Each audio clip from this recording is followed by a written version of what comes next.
யா என்னங்க மாமான்னு கேளு. சொல்லு என்னன்னு. நான் ஒரு அதிசயமான ஒரு பொருள் வாங்கிட்டு வந்திருக்கேன், உனக்கு தெரியுமா? என்னாச்சு? 3 இன்ச்சு 30 இன்ச்சு ஆயிடுச்சா? ஒரு சில பழமொழி சொல்லுவாங்க தெரியுமா? ஆளு பாக்குறதுக்கு சுண்டக்கா சைஸ் இருந்துட்டு அதை செய்யற வேலையை பாருன்னு சொல்லுவாங்க தெரியுமா?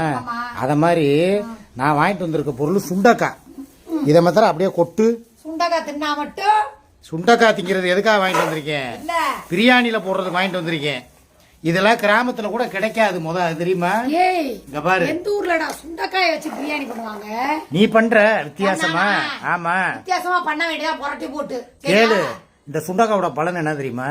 வயிற்று புண்ணா ஆத்தும், அல்சரை குணப்படுத்தும். அது போக சுகர் பேஷண்ட்டுக்கு ரொம்ப ரொம்ப நல்லது. அது சுருக்கமா எனக்கு நல்லது. அதுக்குதான் சுருங்கி போனதெல்லாம் விரிஞ்சிடும். அதுக்காக தான் இதை வாங்கிட்டு வந்திருக்கேன். சுடுகாடு போயிருக்கியா? முதல்ல அதுக்கு வழி சொல்லு. என்னது? ஆனா உனா என்னை சுடுகாட்டுக்கு அனுப்புறதுலயே நீ ரொம்ப குறியா இருக்க. என்னென்னமோ பண்ணி பாக்குறேன், ஆனா சுடுகாட்டுக்கு போவே மாட்டேங்கிறியாடா. இன்னொன்னு தெரியுமா? இத கேளுப்பா, இந்த சுண்டக்கா டவுனுக்குள்ள கிடைக்கவே கிடைக்காது. இந்த சுண்டக்கா? ஆமா, இந்த சுண்டக்கா கிடைக்கவே கிடைக்காது. எவ்வளவு தெரியுமா? காக்கல பூரா பதச்சு விட்டுருக்குது. பூரா எப்படி நம்ம மதுரையில கிடைக்கும்பா. மெட்ராஸ், பெங்களூரு, கர்நாடகால இருக்காங்கல்ல, அவங்களுக்கு எல்லாம் கிடைக்காது. இத வாங்கி விப்போமா? இது எவ்வளவு தெரியுமா? காக்கல கொட்டை போட்டாச்சு, மாங்காய் போட்டாச்சு, எண்ணெய் போட்டாச்சு, கிரேவி போட்டாச்சு, மசாலா போட்டாச்சு. கடைசியில சுண்டக்காயில நிக்கிறியா? சுண்டக்கா பையன். சுண்டக்கா கூட்டு வச்சு சுண்டக்கால பிரியாணி செஞ்சு சாப்பிடுவோம் இல்லையா? பிரியாணி செய்யற மூடியா போயிருந்தா. உன் கொண்டக்காவும் நல்லா இருக்கு, இந்த சுண்டக்காவும் நல்லா இருக்கு. போடா மெண்டல் பையன், எந்திரிச்சு போடா. அங்க முதல்ல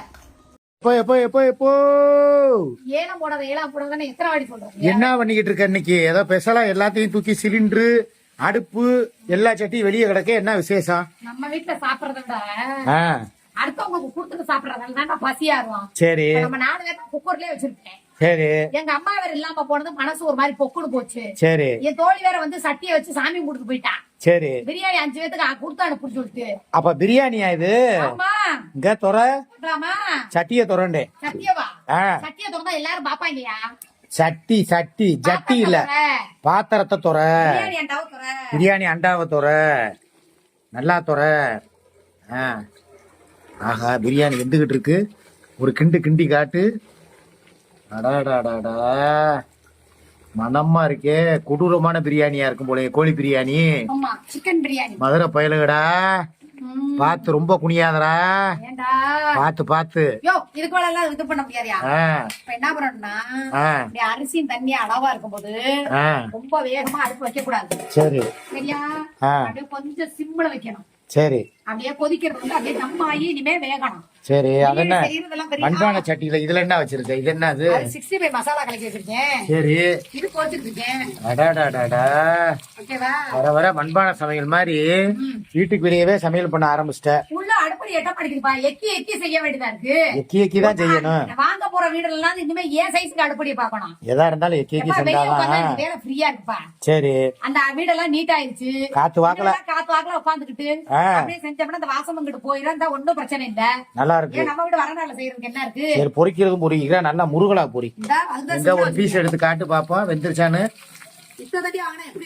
பிரியாணிக்கு போடுற மாதிரி ஒண்ணு வேகலையா? மெதுவா வேகணும். சரி, எவ்வளவு நேரம் ஆகும் வேக? அது 10 நிமிஷம் 15 நிமிஷம். இத பாக்கும் போதே வாயெல்லாம் ஊறுவே. எப்ப ரெடி பண்ணி தருவ? என்ன நேரம் ஆகும்? நேரம் ஆகுமா? ஆமா, வேகணும்ல. சரி, அப்ப நான் போய் ஒரு கட்டிங்க போட்டு வந்துடுறேன். வாய மூடு, உலக்காத ரொம்ப.